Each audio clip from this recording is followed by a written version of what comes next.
you would like. All right. I did my research project over at the Electoral College because that's kind of fascinated me since we brought it up in class and been fascinated. I think in this class most of us know what the Electoral College is. It's a body of electors chosen by the states to represent the states, and one of the things I ended up finding out during my research is the Constitution itself doesn't mandate that you have to have a certain way to select the electors from the individual states. Each individual state themselves, they have complete control over how they want to select it. If they say, we just want to take the first person born on the third Monday of this year or whatever, some random stuff, they can do that, and that would be constitutionally permissible. When the Electoral College was created, founders kind of had some basic ideas on what they thought it would do. They thought it was going to be a winnowing down process. Their idea was that there was going to be 20, 30 candidates who got involved in the whole nomination process, and the top 4 winners, they would go to the House of Representatives, and it would be from the House of Representatives that the President and the Vice President would be selected. Let's see here. What their idea was is that the people themselves, they already had their own elected officials. Those people resided in the House of Representatives. What they viewed the presidency and the executive branch of, or as, was the executive of a federation of states.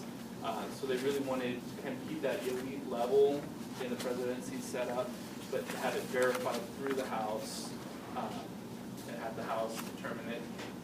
They were very, very concerned with public swim. They didn't want public cry to be what determined the president. They wanted that check and balance system to make sure that the best candidate could be selected. When they founded, or when they created the Electoral College, founders had these assumptions. They had the assumption that electors would be free to choose whom they wanted. The candidates would not assume that one would take presidency and vice presidency and pair up, and that there would rarely be a winner, thereby always would be Congress. Thus, the Electoral College was created. One of the initial flaws in the system that got found out was the fact that you will likely end up with two candidates being elected to the vice presidency and presidency that are from very diametrically opposed views. That obviously led to a lot of tension between Jefferson and Adams, whereas Jefferson did everything he could to undermine Adams in order to help his case for the upcoming elections and really just undermine Adams and ruin that administration. So it was kind of from all of that that the 11th and 12th amendments were created. 11th and 12th amendment, I don't remember which one's which off the top of my head actually. One of them had to do with stating the pairing up of candidates. Candidates could name one candidate as president and then the other candidate as vice president, kind of establishing the tickets. And the other one was in determining a clear distinction between who's going to be voted in as president and vice president. So that was one of the first initial flaws that was found out. Another flaw that we've recently been finding out about the system is that it discourages voters from coming out and voting in these kind of fortress states politically. In a state like Kansas or California or Texas, where the parties really establish those electoral votes, know where they're going to go. The minority party, if you will, those voters tend to feel dejected and like there's no point in actually showing up and voting, so their voice is kind of stifled. Obviously, that's not desirable.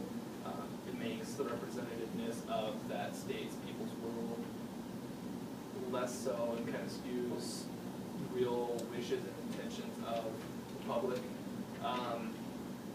And another flaw that I looked up is how much attention is actually paid to the swing states themselves.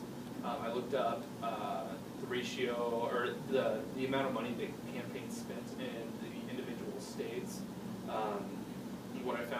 the top 10 states that had, the top 10 states, they had a 1,000 to 1 spending ratio versus the bottom 40 states. So all the candidates' focus and all the candidates' money was going to these very, very select states, thereby effectively ignoring a large swath and portion of the American population. And then just for my own amusement, I looked up population in the different states, and of those top 10 states, they only constitute 25% of the population. So that's 75% of the American population that's basically ignored. So what I did, I looked up some different possibilities on how to fix it, and what I ended up finding that I liked the best is if we went through, changed it so that we tied each state's electoral votes to the overall state's popular vote in the sense that it's proportional. So hypothetical state, if you have, excuse me, 10 electoral votes, if party A receives 60% of the vote, they get 6 electoral votes, and if party B gets 40%, they get 40%. I obviously didn't have the finite percentages and the ranges, but going in that sort of direction. And what I found is that it would likely increase voter turnout because then people would feel like they actually have a say in what their state does and how their state votes. It would force campaigns to spend more time in non-swing states because suddenly there's going to be all these other electoral votes that are theoretically going to be up for grabs, like Northeast part of Kansas. It would likely be able to be part of, it would likely be up for grabs for the Democratic Party. It would just kind of show a more representative showing in the Electoral College, so it's not these landslides that are just completely skewed from popular votes. I did find one interesting thing during my research. There's a national popular vote interstate compact. It's the state's attempt to circumvent the Electoral College. Certain states have said, once we attain the majority of the electoral votes amongst us, we will go ahead and vote or send our electoral votes in the direction of the national popular vote. Right now they have 132 electoral votes, so it's not quite there, but they're working on it. I believe I'm out of time. Okay. Questions for Sam? Sam, did you research a little bit about like Nebraska and Maine? You know how they have like those districts. Did you research any of that? Did you like any of that idea too? A little bit. Honestly, I didn't do a lot because I was going more for the overall state system instead of a district by district system. So I didn't get a chance to do as much research on that as I would have liked to. Do you remember when the 11th and 12th amendments were added? I would say 1904 was the 11th, and I don't remember the 12th. I have one as well. What, with the United States currently being a federal system between the national government and the state government, do you think that getting rid of the Electoral College would essentially kill any amount of state influence left over the election process for national officers? I would say yes. If only because I feel that the Electoral College is supposed to be the way that the states themselves have a voice in determining who's going to be leading the entire nation and the federal government. One of its founders said, I mentioned earlier, they saw the executive as the executive of a federation of states, not as a representative of the people. So I think just a complete elimination of the Electoral College really diminishes the state's roles. So the states set all the standards on the delegates and the delegates' rules, correct? Is that why, like, some delegates have never just voted against the popular vote?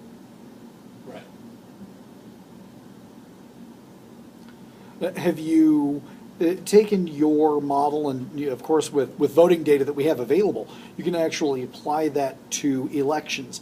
Have you applied that, and if so, have you found that outcomes of any presidential elections would have changed with your model? You know, I wanted to do that. I didn't get a chance to get around to it, and I was working on getting the paper itself into the right size and format, and wasn't able to get around to it. I guess my last question is, when you get away from the Electoral College system and you go towards where the bigger states in the country have just as much as importance as the other states, are you hindering the attention that these smaller states like Iowa and Colorado are able to get from the national process of the election when you pull that kind of influence away from them? I think that yes, there will be a little bit of attention pulled away from those states, only because their electoral vote total is so small. But in a state like California or Texas, I'll use those as kind of the diametrically opposed states. The Democrats themselves, they don't do a ton of campaigning in Texas because, well, it's kind of a waste because those votes are going to go Republican, vice versa in California. So I would say, in that terms, I'm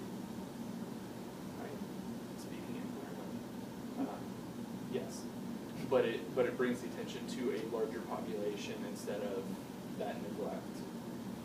Okay. That's all the time that we have for questions. Thank you very much, Sam.